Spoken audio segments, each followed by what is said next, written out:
When my daughter walked out that day, she didn't just leave my house, she left my heart behind too. I still remember her last words before slamming the door. "You'll never be anything, Dad. Mom was right about you." 15 years, 15 long years have passed since that moment. Not a single birthday call.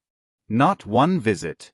Not even a message asking if I was alive. And you know what's funny? I didn't hate her for it. I hated myself. I thought maybe she was right, maybe I really was a failure.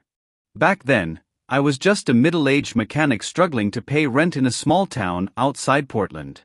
Her mother, Linda, left me for a man who ran a construction business. He had money, a big house, and the kind of charm that people like me never learned. When she left, she took our daughter Emily, who was 15 at the time. I tried to stay in touch. I sent cards, gifts, little things I could afford. But each one came back unopened. Linda made sure of that. She told Emily I was lazy, that I wasted my life, that I couldn't even provide for my family. And maybe in a way, she wasn't completely wrong. At that time, I really was broken. But I also knew one thing: life doesn't end just because someone stops believing in you. So, I went silent. I didn't chase after them anymore. I didn't beg for forgiveness. I just disappeared from their world. And as I watched the years pass, I decided to build something, not to prove anything to them, but to prove something to myself. Before Linda left, I worked at a local auto shop. It wasn't glamorous, but I loved fixing things. I had a talent for it, the kind of patience machines respected. But money was tight, and my boss never paid enough. When Emily was little, I'd take her to the shop on weekends. She'd sit on a stool with her little pink headphones on, watching me repair old engines. She once said, "Dad, you make broken things come alive again." That memory became my quiet fire. After she left, I worked 2 jobs, one at the shop, and another fixing old cars behind my small rented house. I lived on instant noodles for years, saving every extra dollar. Most people in town thought I was just another old man wasting time in his backyard. But behind the garage door, I was working on something new, something that could change everything. It started with a problem I saw every day: car batteries. They die too quickly, cost too much, and end up wasted.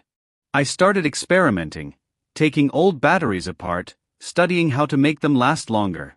I didn't have fancy equipment, but I had patience. For 7 years, I worked in silence. No distractions. No expectations. People laughed when they saw me pulling batteries from junkyards. They said I'd lost my mind. But in my mind, I wasn't chasing money. I was chasing redemption, not from others, but from my own regrets. In 2012, something changed. I discovered a method to recondition old lithium batteries and make them work almost like new, cheap, efficient, and durable. It took me months to test it, but when it worked, I felt a rush of hope I hadn't felt in decades. I patented the method, built a small brand, and partnered with a local investor who believed in my idea. Within 3 years, we were selling to major retailers across the state. By 2016, I wasn't just the man who fixed cars, I was the man who built a battery company worth millions. And still, not once did I hear from Emily. You'd think that success fills the holes left by abandonment. It doesn't. There were nights when I sat in my big new house, alone, staring at the empty chair across the dining table, remembering when a small girl used to sit there, swinging her legs, telling me about her day. I bought her a car when she turned 30. I didn't send it. I just kept it in the garage, untouched. I checked her social media sometimes. She looked happy, smiling in photos, traveling with friends, celebrating birthdays. I saw her mother too, still married to that same man, still living the perfect life they built without me. And every time I saw their smiles, a small voice whispered inside me, "You were right to stay silent. Because silence, it teaches." Then one morning in 2019, I got a message. From her. "Dad, I heard about your company. I'm proud of you. Can we meet?" I must have read that line 100 times. My hands trembled, my heart raced. For a moment, I was that same man waiting for his daughter's forgiveness. But then, reason stepped in. Why now?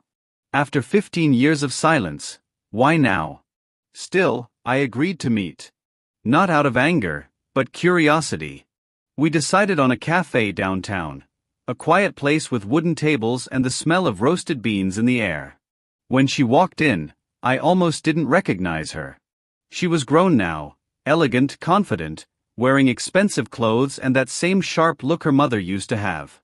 "Dad," she said softly, sitting across from me. I smiled. "Emily. It's been a long time." She looked down. "I know. I'm sorry. I was young. I believed Mom. I didn't know any better." Her voice trembled slightly, and I wanted to believe every word. But something in her eyes, something calculating, told me this wasn't just guilt. We talked for an hour. She asked about my business, how I started it, who invested, what my plans were. She kept complimenting me, how proud she was, how she always knew I was meant for more. And for a moment, I almost forgot the years she ignored me. Almost. Then she asked, "Dad, do you ever think about leaving it all behind? You've worked so hard. You should enjoy life. Maybe let someone else handle your company." That's when I knew. She wasn't here for me. She was here for what I had. I smiled, calm as ever. "That's kind of you, Emily. But I enjoy my work. It keeps me alive." She nodded, but I could see the disappointment flicker across her face. A week later, I got a call from an unknown number. It was her mother. "David," she said, her tone cold but polite. "I heard you met Emily.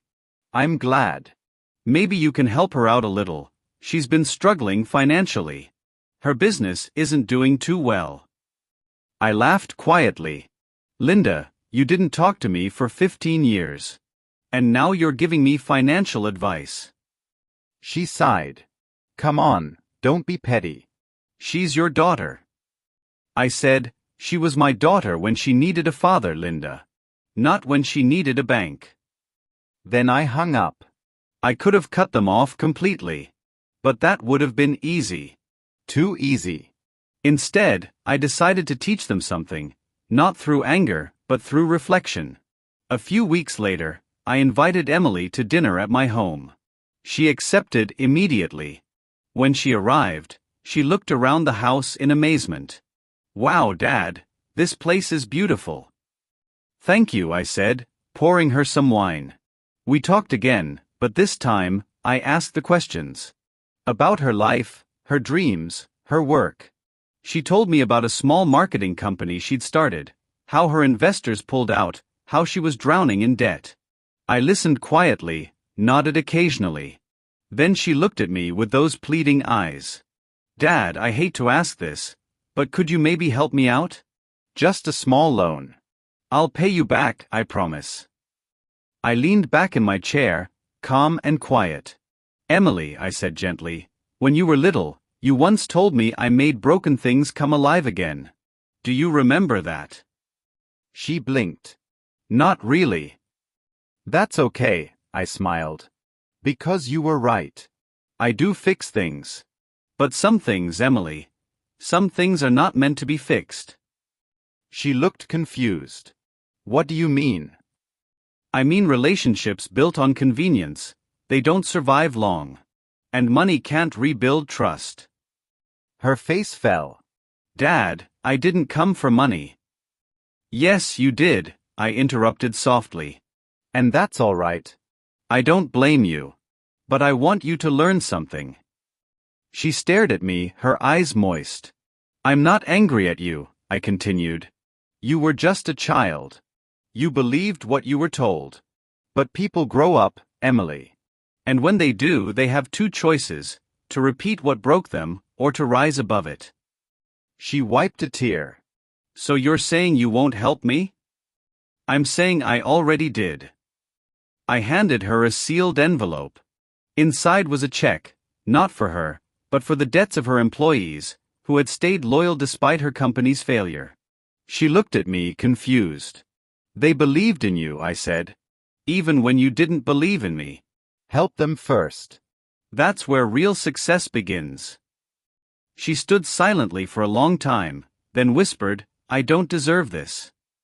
I smiled. Neither did I deserve to be abandoned. But life isn't about what we deserve. It's about what we choose to give anyway. That night, she left quietly. And for the first time in 15 years, I felt something heal inside me, not because she apologized, but because I no longer needed one. Over the next few years, something unexpected happened. Emily took that check, paid her team, and rebuilt her business. Slowly, honestly, without shortcuts. She stopped chasing investors and started focusing on her clients. And every now and then, she'd visit me. Not for money, just for dinner or a quiet talk. We never spoke about the past directly. But the silence between us turned soft, no longer filled with bitterness, just understanding. One day she told me, Dad, you know, when you refused to give me what I wanted, you gave me what I needed. That line stayed with me for a long time. A year later she surprised me. She'd named her new company Revive. The slogan? Making broken things come alive again. It felt like a circle finally closing. Her mother, Linda, called once. She was sick, alone, and wanted forgiveness. I sent her a letter saying I wished her peace. Nothing more. No anger, no lecture. Just peace. Because by then, I'd learned something deep. Real revenge isn't in proving others wrong. It's in proving yourself right, quietly, gracefully. Emily began visiting more often. Sometimes, she'd bring her son, my grandson, who'd run around the garden calling me Grandpa Dave. Life had finally come full circle.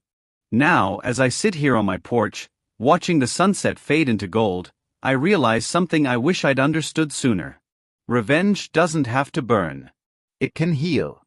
When people hurt you, they expect anger, shouting, maybe even a breakdown. But when you choose silence, when you choose growth instead, that's when life itself takes your side. Emily once asked me, Dad, how did you forgive us? I told her, because forgiveness isn't about letting others off the hook. It's about freeing yourself from it. She smiled through tears. And did it work? I looked at her, then at her son playing in the garden. Yes, I said. Because if I hadn't forgiven you, I'd still be waiting for the past to change. She took my hand. I'm proud of you, Dad. I chuckled softly. You should be proud of yourself, Emily. You found your way back. The truth is, we all lose our way sometimes, in pride, in pain, in people's lies. But the quiet ones, the patient ones, they always find the road home again. And as I sit here now, feeling the breeze on my face, I know, revenge doesn't always roar. Sometimes, it simply smiles. Because the best revenge isn't about making others regret losing you. It's about becoming someone they can never forget. And that's exactly what I did. Sometimes silence is the best revenge.